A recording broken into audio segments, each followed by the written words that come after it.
monde, bienvenue au Salon virtuel du véhicule électrique de Saint-Hyacinthe. On va maintenant laisser la parole aux représentants du Club Tesla Québec qui vont venir nous parler des dernières nouvelles, des dernières avancées chez Tesla. Donc, sans plus tarder, je vais laisser la parole à mes amis Stéphane Pascalon, Marie Langlois, Gad Elmoznino. Et puis, merci beaucoup, messieurs, de participer à notre salon virtuel en mode 2020. Tout ça, c'est de la faute à Stéphane, vous le savez. Il a décidé de nous convaincre d'y aller en mode virtuel. On te remercie pour ça. Je pense que ça valait la peine pour faire preuve d'innovation aussi bien en électrification des transports qu'en communication.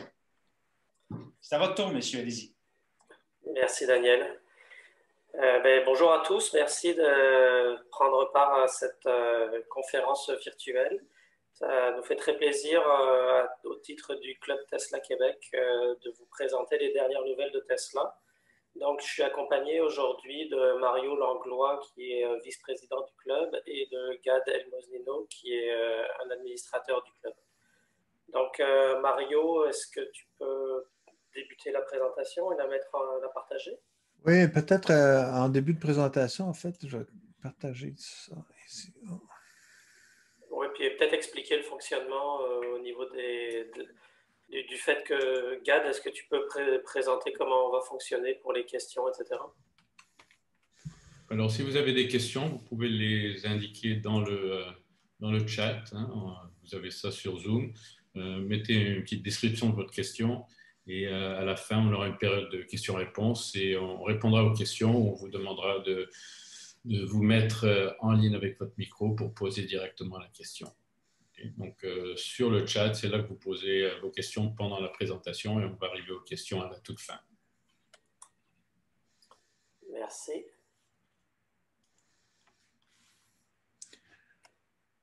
Donc, Mario, je te laisse débuter. On va commencer, parfait. Donc, bienvenue tout le monde. Merci d'être présent en si grand nombre. Je sais que ça va augmenter à mesure de la présentation.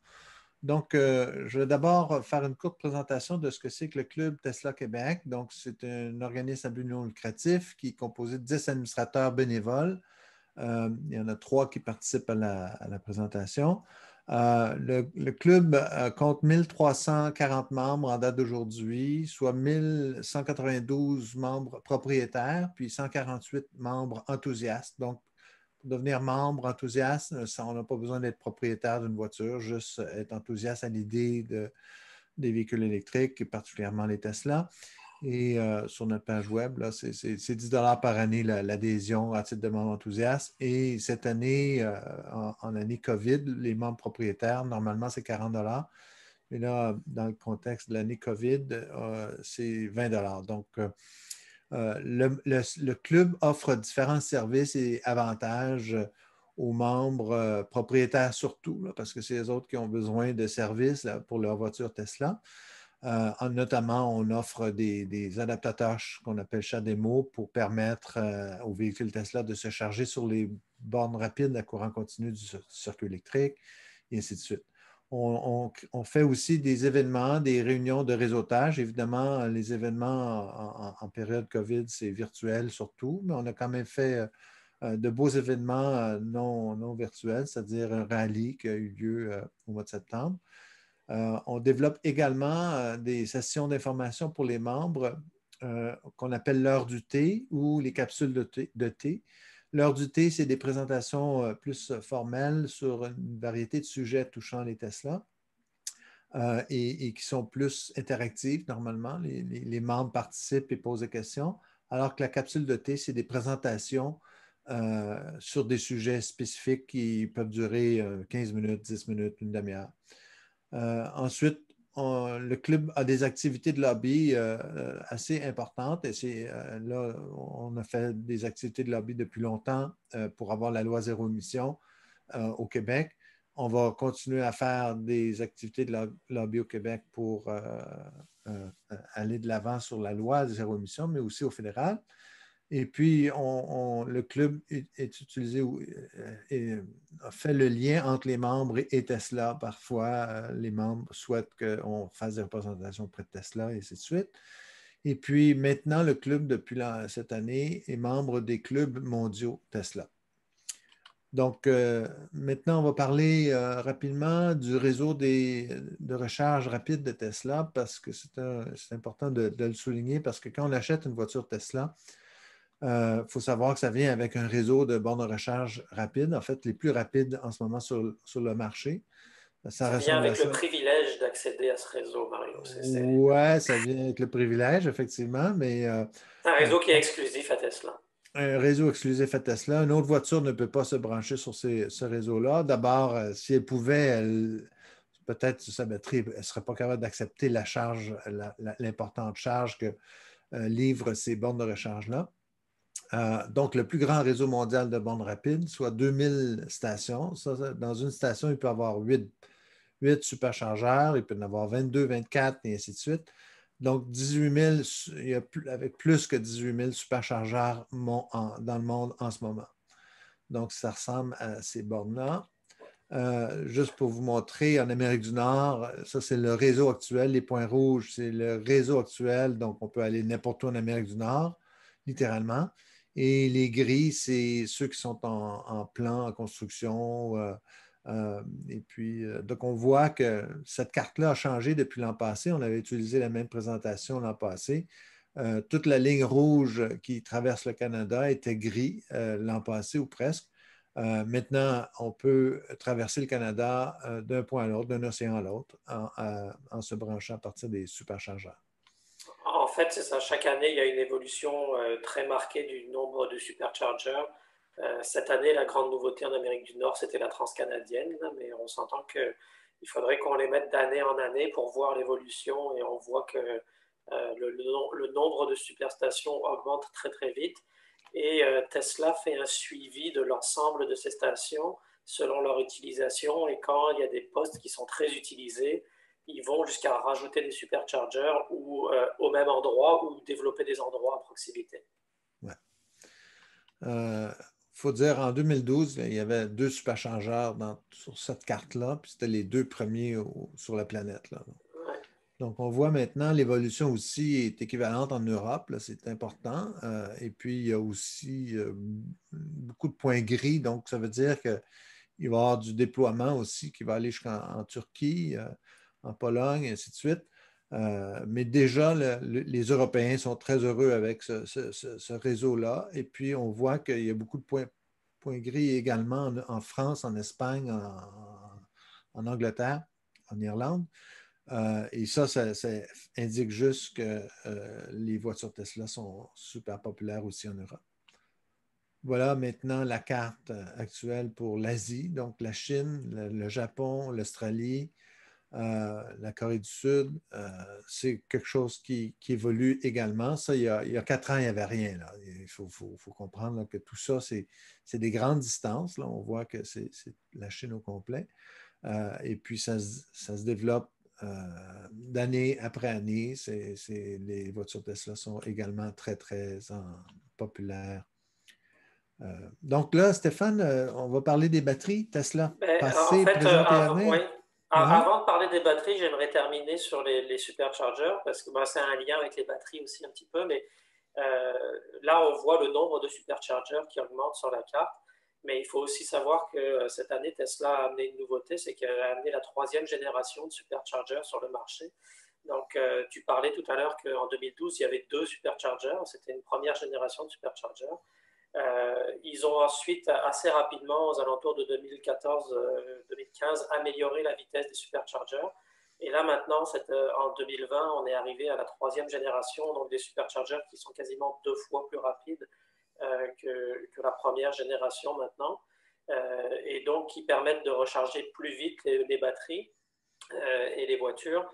Donc ça, c'est lié à l'évolution des batteries, mais aussi à l'évolution de la technologie de recharge qui est capable de recharger de plus en plus vite. Donc les dernières stations qui sont arrivées sont à des puissances qui sont quasiment double des précédentes. Donc, un plein pour le modèle 3 standard avec la nouvelle batterie dans ce type de recharge, de borne de recharge-là, Stéphane, ça se prendrait combien de temps? Ça prendrait aux alentours de 30 à 40 minutes pour faire le plein complet. Là, on s'entend que c'est jamais le plein. En général, c'est ça, en 20-25 minutes, on a suffisamment pour aller à la prochaine borne sans aucun problème. Okay. Donc, je vais pouvoir parler des batteries Tesla. Donc, en fait, bon, on a dit les batteries ont légèrement évolué, mais ce qu'on sait, c'est que Tesla, depuis la création de sa Gigafactory, est le premier producteur mondial de batteries avec l'association qu'ils ont faite avec Panasonic. Donc, ça, c'est la première Gigafactory qu'ils ont construite au Nevada pour alimenter l'usine de Californie.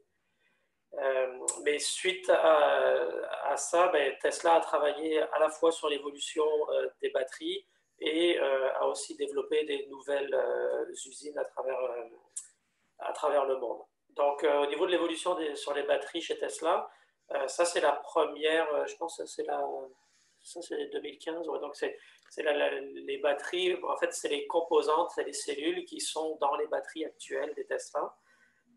Sur les générations précédentes et Tesla va s'orienter vers une nouvelle structure de batterie. Et donc, Tesla, ils ont beau être déjà devant tout le monde en termes de technologie, ils continuent à travailler sur le développement pour rester encore plus en avant. Donc, au mois de septembre cette année, il y a eu une présentation qui a été faite avec les derniers développements technologiques. Ce qu'on voit, c'est que Tesla a travaillé sur le facteur de forme de la batterie qui était précédemment plus fine et ils ont élargi le diamètre de cette cellule parce qu'ils ont réalisé que grâce à ça, ils arriveraient à augmenter l'autonomie contenue dans ces cellules de 16%. Le gain en autonomie est de 16%, avec une meilleure concentration d'énergie et une meilleure concentration de puissance. Donc Tesla a fait une analyse sur les différents diamètres. Donc on voit sur ce diagramme une analyse des différents diamètres. En fonction de ça, ils ont vu comment évoluer l'autonomie du véhicule, c'est la courbe orange, combien de réduction de prix on pouvait faire, c'est la courbe en rouge, et ils ont pris un point qui leur paraissait optimal, qui était 46. En fait, je pense que n'importe où entre 40 et 50, ils auraient pu être optimal, mais bon, ils ont choisi 46 et donc les nouvelles cellules vont avoir un diamètre de 46 mm. Ça, c'était une des évolutions possibles. C'est sûr que Tesla travaille sur différents axes d'évolution. Donc, le deuxième axe d'évolution, c'est le manufacturing de ces cellules. Ce qu'on voit, c'est qu'en 2018, quand ils ont construit la Gigafactory, sur la taille du Gigafactory, ils étaient capables de produire 150 gigawattheures par année.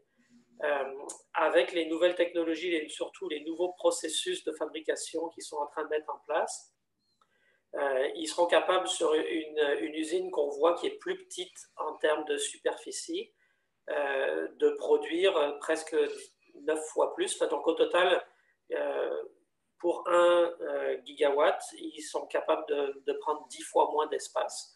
Et donc, ça veut dire quoi? Ça veut dire des investissements pour les usines de production, un coût du terrain qui est moins important. Et du coup, c'est une réduction du prix sur le véhicule, sur le prix de la batterie. Donc, on voit qu'avec la réduction de diamètre, c'était un 14% de réduction sur le prix de la batterie. Avec le processus de fabrication dans l'usine, c'est un autre 8 ou 10%, je ne me souviens plus exactement, Mario, si tu veux. C'est ça. Donc, au total, c'est à 18, pardon, excusez-moi. Donc, ça fait 32% de réduction avec ces deux étapes. Puis, vous voyez, il y en a encore 3 autres qui s'en viennent. Alors, on garde un peu de suspense. Mais en fait, donc, il y a les matériaux de l'anode qui vont être remplacés par des silicones un peu moins chers qui vont permettre d'économiser un autre 5%. Au niveau des matériaux sur la cathode, on va économiser un autre 12% en utilisant du lithium et du nickel qui est produit en Amérique du Nord avec moins de transports qui sont nécessaires et des processus de fabrication qui sont moins coûteux. Donc, on arrive à cette étape-là à 49% de réduction du prix de la batterie et il reste encore une nouvelle innovation qui est l'intégration de la structure de la batterie dans la structure du véhicule. Et donc, ça permet de réduire un peu les éléments structurels qui sont au sein du pack batterie. Ça permet donc de réduire la masse, ça permet de gagner un peu d'espace dans la batterie pour mettre un peu plus de cellules. Et ça fait donc encore une opportunité de gagner de l'autonomie sur le véhicule. Si on cumule tous ces éléments-là, le chiffre magique arrive après. Mais ce qu'on voit, c'est qu'avec toutes ces innovations que Tesla est en train de mettre en place à partir de 2021, la courbe grise que vous voyez, c'est à travers le temps le prix du kilowattheure. Donc, c'est combien coûtait la production de 1 kilowattheure. Donc, c'est comme le prix de 1 litre d'essence, si on comparait en termes d'énergie à ce qui est plus connu. Et puis, ce qu'on voit, c'est que la tendance était à baisser, baisser, baisser. Et là, Tesla, avec les dernières innovations qu'ils ont présentées, vise de complètement changer la trajectoire de réduction pour encore redescendre sur une courbe qui va réduire d'ici 2025 le prix des batteries de plus de la moitié de ce qu'il est aujourd'hui. D'accord? Donc, il y avait des gains énormes avant les années 2015. Ça avait tendance à ralentir un petit peu. Et là, Tesla, avec ces nouvelles innovations, va se détacher complètement de la concurrence, puisque ce qu'on voit, c'est qu'en pointillé blanc, la concurrence va continuer à suivre théoriquement la courbe blanche, alors que Tesla va se mettre sur la courbe rouge et donc se créer encore un avantage par rapport aux autres. Donc, on voit que toutes ces évolutions, ça va permettre, si on regarde les différents aspects, en termes de gains sur l'autonomie, avec la même taille de batterie, on économiserait 54%, on gagnerait 54% d'autonomie. Le coût par kilowattheure va diminuer de 56%, donc c'est plus de la moitié. Et pour Tesla, les coûts de production vont être réduits de l'ordre de 69%. Là, les investissements pour produire un gigawatt, c'est 69% de moins. Donc, on voit qu'il y a vraiment une optimisation des processus de production sur les batteries qui fait que les batteries Tesla, dans les 5 années à venir, vont être très, très, très concurrentielles par rapport aux autres systèmes de production de batteries. Et ça a un avantage pour le client final, c'est que les véhicules vont avoir plus d'autonomie pour le même prix ou la même autonomie pour beaucoup moins cher. Merci Stéphane. Donc, peut-être, je pourrais, Gad, tu me dis si tu veux en parler, mais là, on pourrait peut-être faire le tour des véhicules Tesla, c'est-à-dire les différents modèles, les anciens modèles, les présents et les à venir. Donc, Gad, veux-tu en parler un peu? Oui, bien sûr. Alors, Tesla a commencé il y a plus de 10 ans, les gens ne le savent peut-être pas, mais il y avait la Roadster, le véhicule sur lequel ils ont développé leur technologie de batterie. Et ça, c'était une Lotus modifiée sur lequel Tesla a rajouté leur entraînement, le moteur, batterie. C'était construit en Angleterre. Ça montait sur un 747 British Airways pour aller en Californie. Ensuite, ils complétaient l'auto. Donc, ils ont fait ça pendant quelques années au tout début. Ils ont arrêté, je pense que c'était en 2011, fin 2011. Et après ça, ils ont commencé à travailler, enfin, ils ont fini leur travail sur la Model S, qui était le premier véhicule Tesla en grande production. En production, on s'entend au début, c'était des plus petites quantités, mais sur une chaîne de montage en Californie. En Model S, grande berline, qui est haut de gamme, c'est un peu le flagship, comme on dit, de la compagnie. Ensuite, en 2016, Tesla a sorti le modèle X, basé sur le même châssis, un VUS un peu futuriste avec des portes faucons à l'arrière qui s'ouvrent de façon super spectaculaire, beaucoup de chargement, la place pour 5, 6 ou 7 personnes, et donc les gens qui veulent une conduite plus en hauteur et un VUS plutôt qu'une berline de luxe, c'est ça qui convenait à leurs besoins. En 2018, modèle 3, donc même peut-être fin 2017 en très petite quantité, mais modèle 3, vraiment la première version de Tesla qui avait un prix plus abordable et qui évidemment est disponible pour plus, accessible pour plus de gens. Modèle 3 qui fait, on va le voir bientôt dans quelques diapos, des cartons au niveau de production, surtout dans les marchés comparables, si on le compare à ses concurrents. Et ensuite, modèle Y, qui commence à faire son apparition ici au Canada depuis juin dernier, donc quelques mois, un format basé sur le châssis de la modèle 3, qui est un format encore petit, moyen VUS. Et ce format-là, c'est vraiment un format qui plaît à beaucoup de gens. C'est le marché le plus gros aux États-Unis en termes de format. Alors, pareil que le modèle 3, mais en hatchback avec un haillon qui se lève, donc beaucoup plus de place de chargement, conduite plus en hauteur. Ça fait vraiment beaucoup de ventes ici au Québec en ce moment, malgré qu'elle ne soit pas éligible pour les subventions du gouvernement. Donc, un peu trop cher pour être éligible aux subventions. Donc, ça, c'est les 4 modèles qui sont en production aujourd'hui.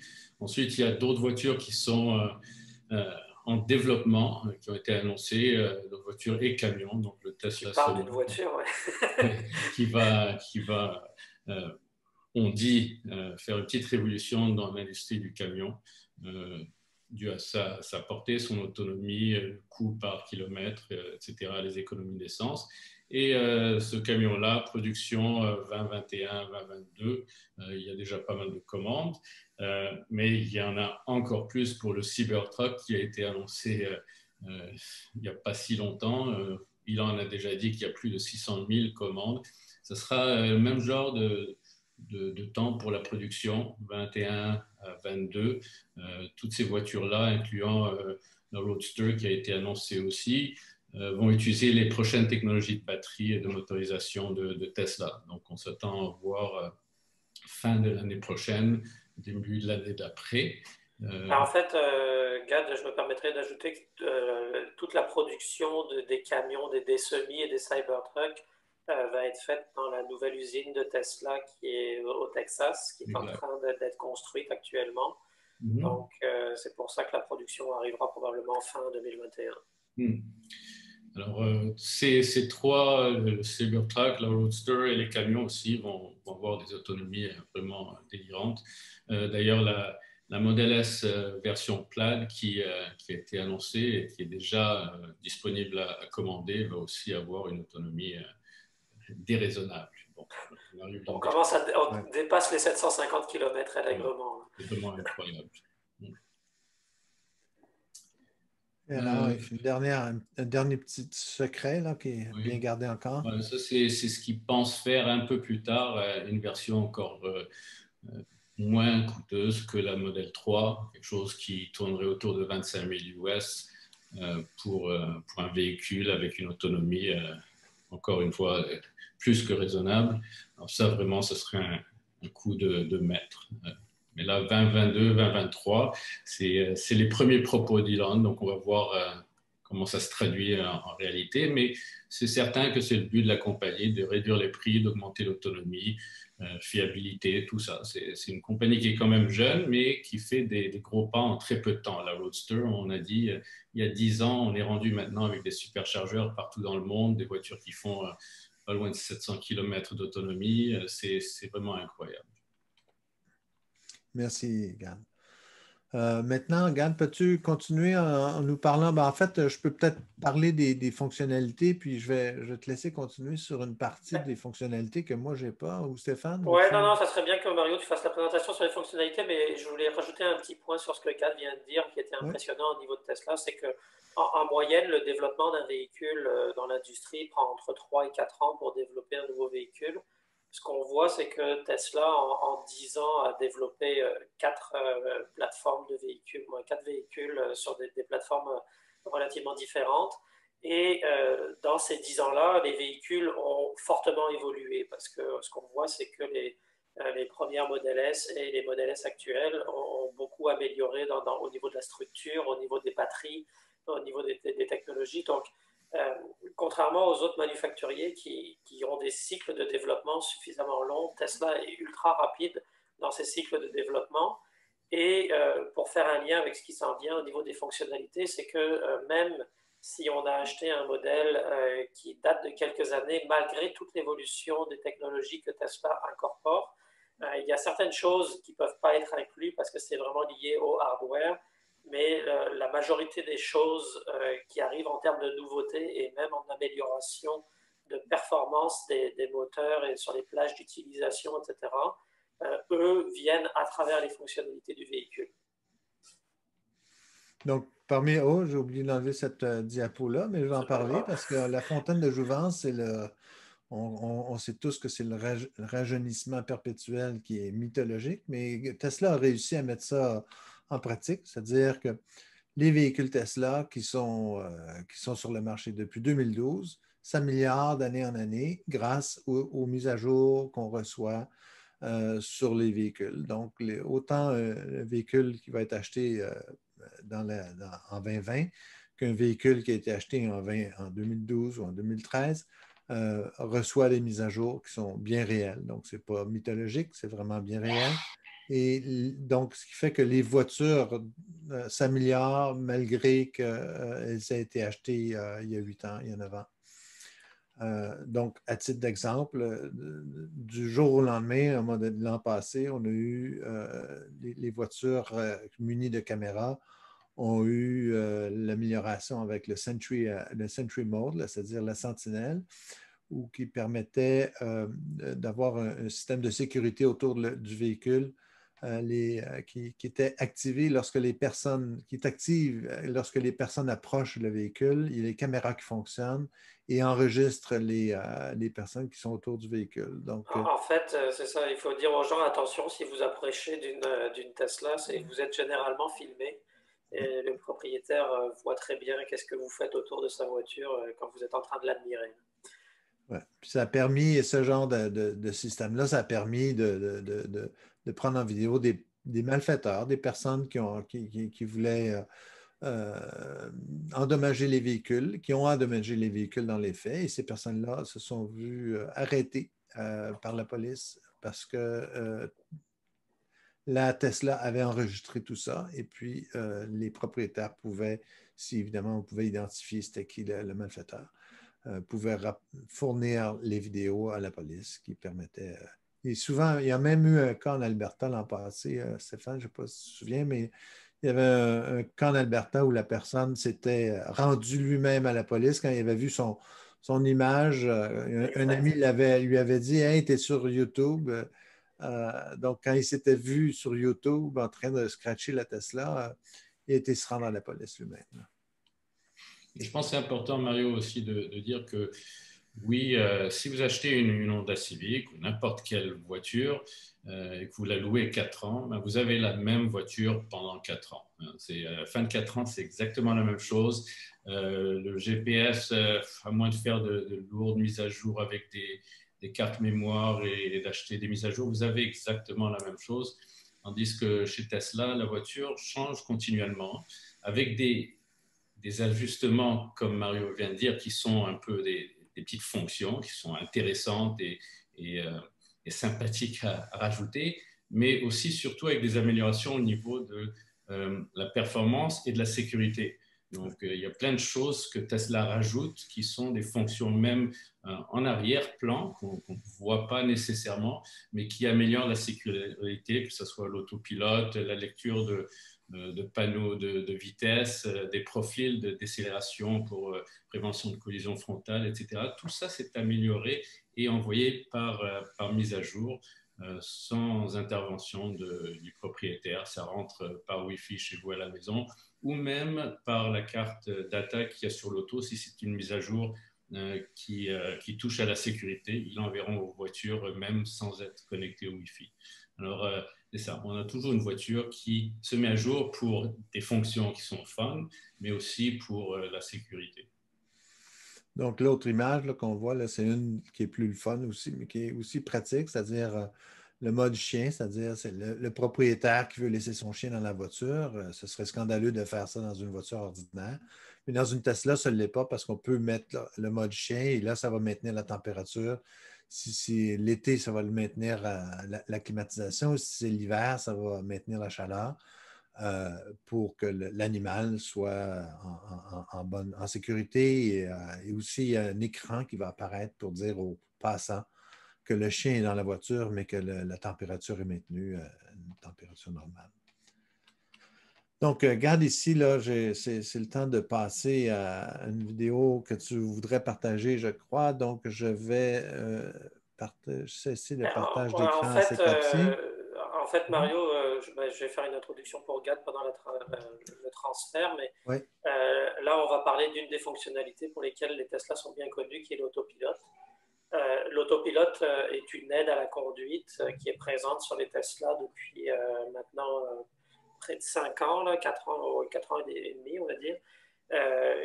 L'autopilote se comporte comme des aides à la conduite qui permet au conducteur d'avoir des rappels et que le véhicule maintienne la voie, que gère et assiste la vitesse en cruise control adaptatif.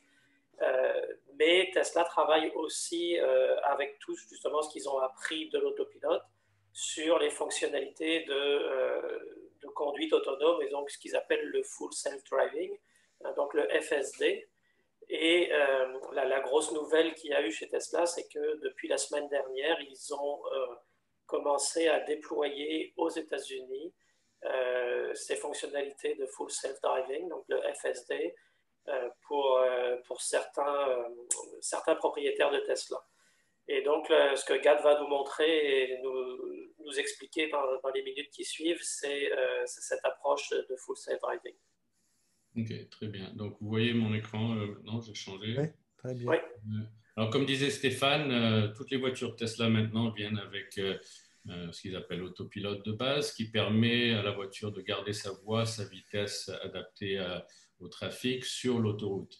Mais il y a une option pour arriver à une conduite autonome, et ça, c'est quelque chose qui est constamment amélioré et rajouté, qui éventuellement sera dans les véhicules. Et il y a à peu près une semaine, ils ont déjà lancé pour quelques voitures, des vrais propriétaires, un programme bêta pour tester et commencer à tester ça. Alors, ce qu'on va voir maintenant, c'est une voiture justement qui a ce système et qui est sur l'autoroute, qui a mis un point d'arrivée qui n'est pas sur l'autoroute.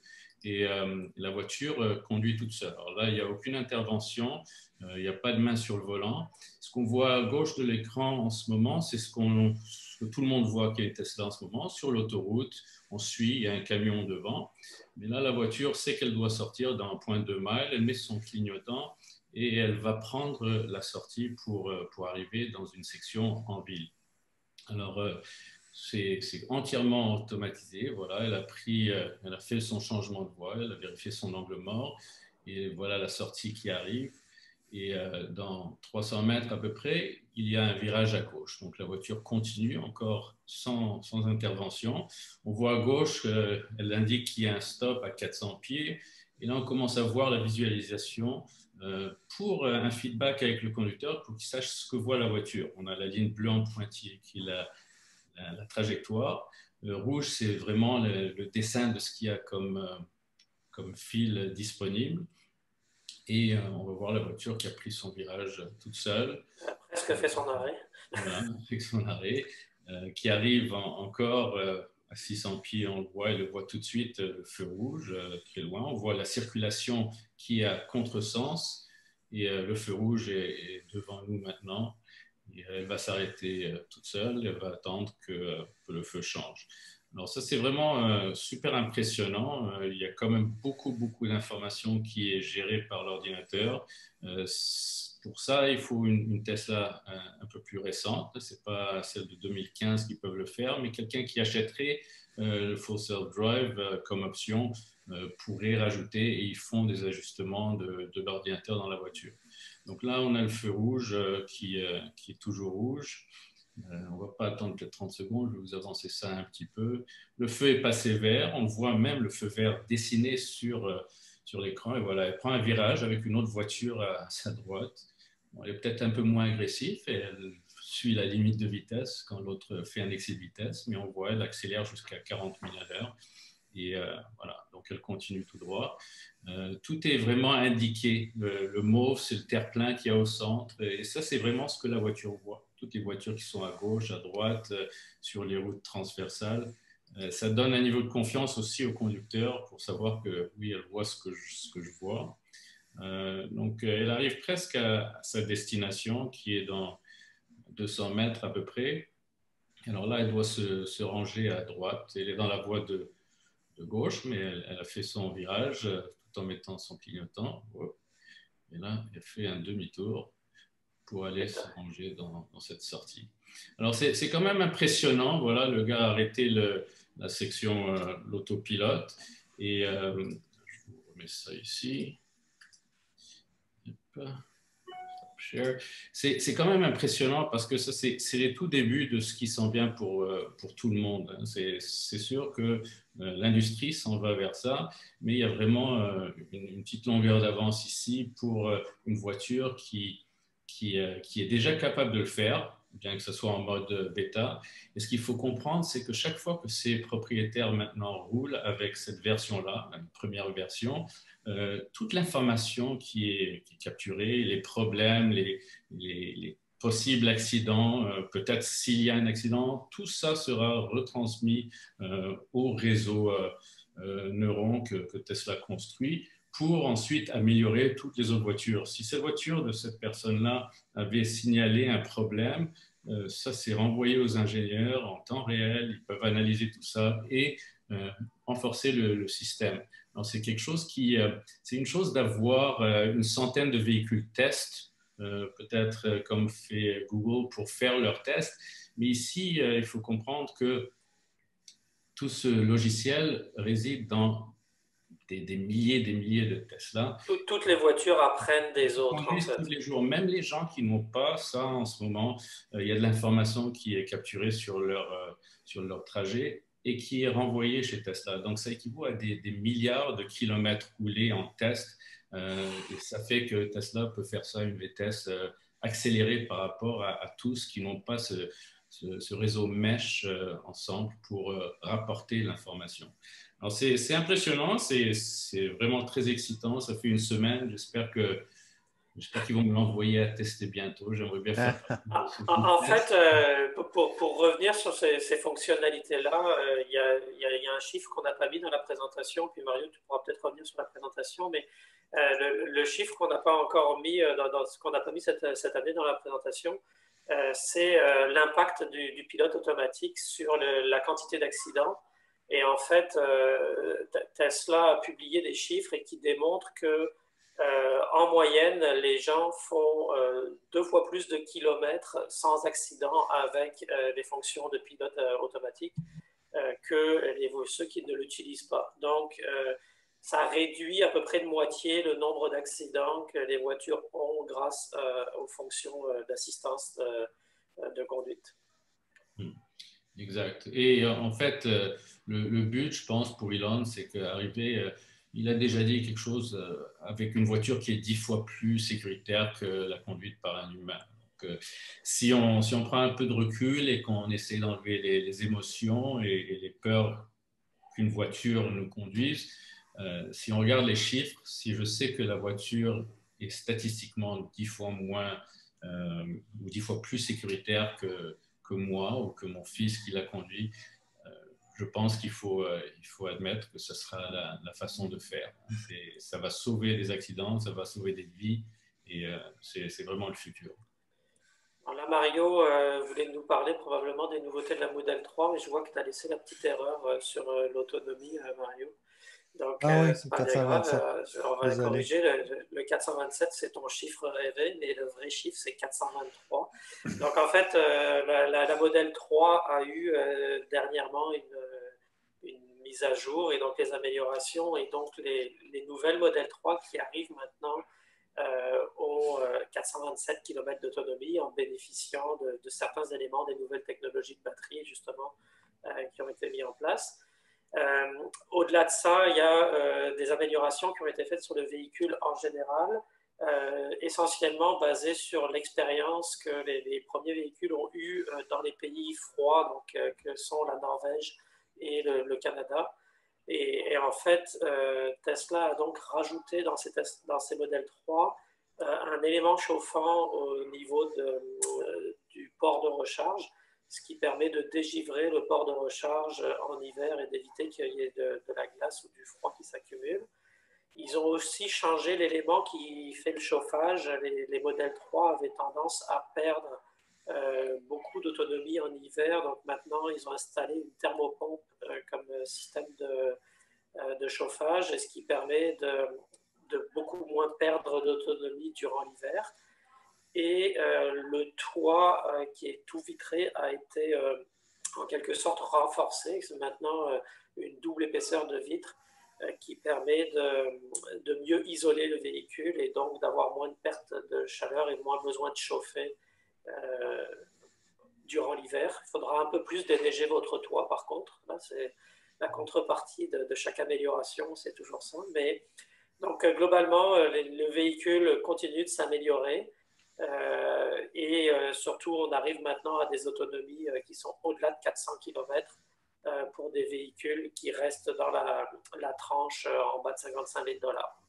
Si, Stéphane, si on regarde bien, oui, il y a eu l'amélioration, la thermopompe, le port de charge qui est chauffé et la double épaisseur des vitres qui est sur les vitres latérales aussi. Mais Tesla a aussi enlevé tout le chrome, ils ont fait un genre de chrome d'élite, donc ça c'est un peu plus visuel, une nouvelle console à l'intérieur, des nouvelles roues à ion électrique et avec une vingtaine de kilomètres d'autonomie, tout en gardant le prix identique à ce qu'il y avait avant. C'est quand même souvent les constructeurs vont rajouter des nouveautés. Ils en profitent pour augmenter le prix. Tranquillement d'année en année, mais la Model 3 Standard Range Plus, avec toutes ces améliorations, thermopompe, etc., a gardé le même prix exactement et toujours éligible aux 2 subventions. Et puis, ces modifications-là également, il faut dire que c'est des modifications qui sont toutes également incluses dans les modèles Y, là. Donc, la thermopompe et ainsi de suite, ça, c'est déjà inclus dans les modèles Y, là. Maintenant, on peut peut-être parler d'autres fonctions utiles qu'on peut avoir avec une Tesla qu'on n'a pas nécessairement avec d'autres voitures. C'est l'application. Donc, l'application, c'est aussi quelque chose qui s'améliore d'année en année. Là, on a une application qui donne beaucoup de fonctionnalités. Et pourtant, c'est une application qui fonctionne sur ma voiture, c'est-à-dire c'est une Tesla Model S 2013. Et malgré tout, elle n'a pas de caméra, elle n'a pas de sensor, c'est une 2013 vintage, mais on voit que sur cette application-là, toutes les fonctions qui se sont rajoutées au fil du temps, là, évidemment, si on avait une voiture plus récente que la 2013, on aurait des fonctionnalités additionnelles parce que les autres voitures ont des caméras, ont des autopilotes et ainsi de suite. Moi, je n'ai pas ça, mais malgré tout, on voit que ma voiture 2013, elle est avant-gardiste, bien qu'elle soit 2013, par rapport à d'autres types de véhicules qui sont achetés aujourd'hui en 2020, qui ne sont pas des Tesla. Et l'application, comme le véhicule évolue, il y a de plus en plus de fonctionnalités qui sont disponibles. On peut faire de plus en plus d'actions avec son téléphone à distance. Tesla a tendance à beaucoup informatiser les choses et rendre tout accessible depuis son téléphone ou l'interface du véhicule. À tel point que maintenant c'est rendu que la planification des services se fait depuis l'application, donc on n'a même pas besoin d'appeler le centre de service, on fait planifier un entretien depuis notre application, on choisit quels sont les services on a besoin, on prend 2-3 photos et ça documente directement le cas chez Tesla.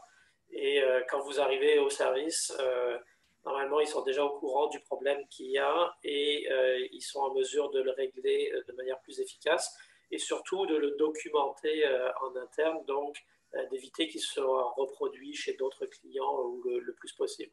Donc, il y a vraiment eu un processus d'amélioration continue qui se fait à travers cette application. En fait, même si en planifiant un service à travers l'application, l'application se rend compte que c'est quelque chose qui peut être réparé à domicile. Donc, peut-être un problème où l'auto n'a pas besoin d'être montée pour donc pas batterie, pas suspension, mais un miroir, une porte, n'importe quoi. Ils vont vous proposer de venir chez vous ou à votre lieu de travail. Tout ça se fait à travers l'application et il vous propose des plages horaires sans parler à qui que ce soit, sans attendre au téléphone. Donc, ils prétendent que 80% de ce qu'ils pourraient avoir à réparer peut être fait chez le client. Alors, tout ça, encore une fois, sans intervention, sans parler à quelqu'un. Vous avez un lien direct avec des messages textes. Une fois que vous avez pris le rendez-vous, il y a des rappels qui se font dans la voiture, sur l'application. N'oubliez pas votre rendez-vous de demain à 10 heures, etc.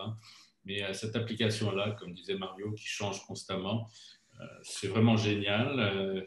Juste la climatisation, chauffage en hiver et en été à distance avant de rentrer dans l'auto, ça vaut la peine juste pour ça. Et bon, c'est quelque chose qui évolue et c'est rendu possible évidemment parce que l'auto a, comme on disait tout à l'heure, une connexion Internet en tout temps, une connexion data qui existe pour ça, qu'on ne paye pas et ça permet de communiquer avec la voiture à distance. Tout ça, c'est à distance par Internet. On peut préchauffer l'auto, on n'a pas besoin d'être proche de l'auto. On pourrait être en Chine et partir le chauffage dans la voiture. Donc, c'est quand même assez spécial. D'ailleurs, à cet égard, une petite anecdote. Regarde, moi j'étais au Portugal il y a 2 ans et puis le club, comme je vous le disais en introduction, on fait le prêt d'adaptateurs CHAdeMO à des membres propriétaires qui ont besoin pour faire des voyages. Et puis là, il y avait quelqu'un qui avait besoin du CHAdeMO dans ma voiture. Et puis moi, j'étais au Portugal. Donc, le CHAdeMO était dans le coffre de ma voiture. Et puis, pendant que j'étais au Portugal, la personne m'a appelé pour me dire oui, je suis rendu, Mario, comme convenu, à côté de ta voiture. Et puis, du Portugal, j'ai ouvert mon haillon arrière. Il a pris le CHAdeMO et puis il a fermé le haillon. Moi, j'ai pu voir sur mon application que le haillon arrière était bel et bien fermé. Et puis, il est parti. Alors que tout ça n'aura pas pu se faire avec une voiture normale. Donc, à titre illustratif. Maintenant, désolé de l'attente, les ventes. Donc, je ne sais pas, Stéphane, si tu veux embarquer pour parler un petit peu des statistiques de vente. On peut en parler un petit peu. On va essayer d'aller un peu plus rapidement peut-être parce que si on veut laisser du temps pour les questions. Là. Mais Ouais. donc, en fait, ce qu'on voit dans les chiffres, c'est que cette année, le marché automobile a été fortement frappé par la COVID. Malgré ça, Tesla, surtout avec la Model 3, continue à avoir une croissance constante de ses ventes. Et ce qu'on voit, c'est que la Tesla Model 3 reste le véhicule de luxe dans la catégorie des berlines de taille moyenne, le plus vendu au Canada pour la 2e année consécutive et fait partie des rares véhicules avec une hausse en termes de proportion des augmentations de vente. Ce qu'on voit aussi, c'est que si on prend les chiffres des États-Unis qui cumulent les ventes de véhicules électriques, on voit que Tesla est largement devant les autres véhicules en termes de vente. Vous voyez que c'est les Model 3, Model Y et Model X qui sont devant. Il y a la Chevrolet Bolt qui est probablement le véhicule autre que Tesla le plus vendu et le plus populaire. Et ensuite, il y a la Model S qui est juste derrière. Donc, on voit qu'il y a vraiment une marche entre Tesla et les autres en Amérique du Nord sur le marché des véhicules électriques. Si on regarde au niveau mondial, on voit que Tesla avait démarré tranquillement en 2012-2013 avec la Model S. En 2015, il y a eu l'arrivée de la Model X qui a fait un petit peu augmenter les ventes. Mais c'est surtout à partir de 2018 qu'on voit que l'arrivée du Model 3 a complètement boosté les ventes. Et malgré la COVID qui a affecté le premier et deuxième trimestre de 2020, on voit que la courbe est sur une tendance croissante impressionnante. Et là, on s'entend que au Q3 2020, il y a le Model Y qui est rentré en marché. Et clairement, c'est un véhicule qui va avoir probablement autant de succès, si ce n'est plus, que la Model 3. Donc, je pense qu'on arrive à la période des questions, c'est parfait. Donc, on a presque respecté le temps qu'on s'était fixé. Oui, absolument. Donc, je vais cesser de partager l'écran et puis j'y reviendrai si c'est nécessaire pour répondre à une question. Parfait. En fait, si vous avez des questions, ça serait de les mettre dans le chat. pour qu'on puisse les lire et puis à ce moment-là, on va pouvoir y répondre. J'espère que vous avez dans toutes ces nouvelles vu que Tesla continue de se démarquer des autres dans son avance auprès des véhicules, de la fourniture de véhicules électriques et d'un point de vue technologique. C'est certain que c'est vraiment Tesla qui fait bouger le marché. On n'a pas parlé des aspects financiers, etc. Mais Tesla est le seul manufacturier automobile à gagner de l'argent avec des véhicules électriques. Les autres manufacturiers automobiles gagnent encore de l'argent, mais pas sur leurs véhicules électriques. Leurs véhicules électriques leur coûtent cher en développement actuellement. Tesla a en moyenne 5 ans d'avance d'un point de vue technologique minimum par rapport à tous les autres manufacturiers automobiles. Et on le voit quand on regarde le titre en bourse de Tesla qui est très largement évalué et qui fait que Tesla est la première compagnie automobile en capitalisation boursière au monde. Donc, vous voyez que aller dans la direction de Tesla, mais en fait, Tesla est devenu l'exemple à suivre dans l'automobile et tous les manufacturiers automobiles suivent maintenant ce que fait Tesla et essayent d'imiter Tesla en mettant leur touche particulière. Mais ils essayent d'imiter Tesla parce qu'ils savent que c'est un modèle d'affaires qui fonctionne très bien. Donc, il y a une première question peut-être de Manon qui demande si on commande maintenant le modèle 3, est-ce qu'on va être assuré d'avoir la nouvelle version? Alors, la réponse à cette question, c'est oui. Quelqu'un qui commande une modèle 3 en ce moment va la recevoir au mois de décembre. Donc, ce sera une voiture étampée 2021 avec les améliorations qu'on a discutées tout à l'heure. Donc, oui, il n'y a plus de production avec l'ancienne modèle 3. Tout ce qui va sortir de l'usine maintenant, c'est des nouvelles. D'ailleurs, peut-être tu peux expliquer brièvement là, comment commander une Tesla. C'est assez simple, là, mais... c'est assez simple. Je vous encourage d'abord d'aller sur le site web et voir un peu les différences. C'est rendu super simple parce qu'il n'y a pas vraiment d'options, à part la couleur extérieure, couleur intérieure, le choix de roue. Tout est dans la voiture. Il suffit de choisir la version batterie, plus petite batterie, plus grosse batterie, traction intégrale ou pas. Mais à la limite, si vous pouvez, rendez-vous, faire un essai routier, soit chez Tesla Montréal ou à Laval, parce que c'est bien de commander en ligne, mais c'est toujours mieux, je pense, d'essayer la voiture et peut-être de parler à quelqu'un sur place et d'établir une relation pour le futur aussi. Est-ce qu'il faut prendre un rendez-vous, Gad, pour faire un essai routier? Pardon? Est-ce qu'il faut prendre un rendez-vous pour faire un essai routier? Il y a en ce moment, avec Covid, il y a 2 essais routiers à l'heure qui sont fixés d'avance sur rendez-vous fixe. Alors, c'est assez chargé, peut-être pour 7 jours à l'avance, mais on peut se rendre sur place sans rendez-vous si on est prêt à attendre un peu. Il y a toujours une voiture supplémentaire qui est mise de côté pour des essais qui sont sans rendez-vous. Non planifié. Premier venu, premier servi. Alors, c'est ça. Et donc, les 3 endroits où on peut faire des essais routiers, c'est à Montréal, à Laval et à Québec. Voilà, Québec, il y a un centre, à Montréal et à Laval qui vient d'ouvrir il y a à peu près un mois. Officiellement pour les ventes, il y a une semaine. C'est une nouveauté dont on n'a pas parlé dans la présentation, en effet, mais il y a quand même un très grand centre qui s'est ouvert à Laval, à l'angle de la 440 et de la 15. Et l'autre chose, je disais, justement, je vous encourage à aller sur place. Pourquoi? Parce que ça démontre aussi à Tesla en Californie qu'il y a un besoin pour des magasins physiques. Alors, on espère qu'ils vont l'ouvrir peut-être sur la rive sud de Montréal, ailleurs à Québec, etc. Et plus il y a de monde qui se rend sur place, plus les statistiques démontrent que c'est nécessaire. Alors, faites vos recherches initiales en ligne, oui, mais peut-être aller visiter les magasins par la suite. Peut-être aussi, Gad, Stéphane, là, je vous propose peut-être d'accepter que les gens posent leurs questions verbalement là, plutôt que par écrit, vu qu'on n'est pas un grand nombre.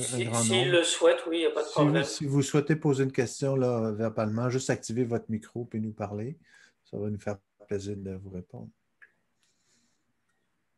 Donc, s'il n'y a pas de questions. Là, moi j'en ai une. Moi, j'en ai une pour question, Gad. hein? Mm-hmm. Là, tu as parlé tout à l'heure que si on commande la voiture maintenant, on va la voir en décembre. est-ce que ça veut dire que les voitures doivent absolument être commandées ou est-ce qu'il y a des véhicules en inventaire en concession qu'on peut se procurer?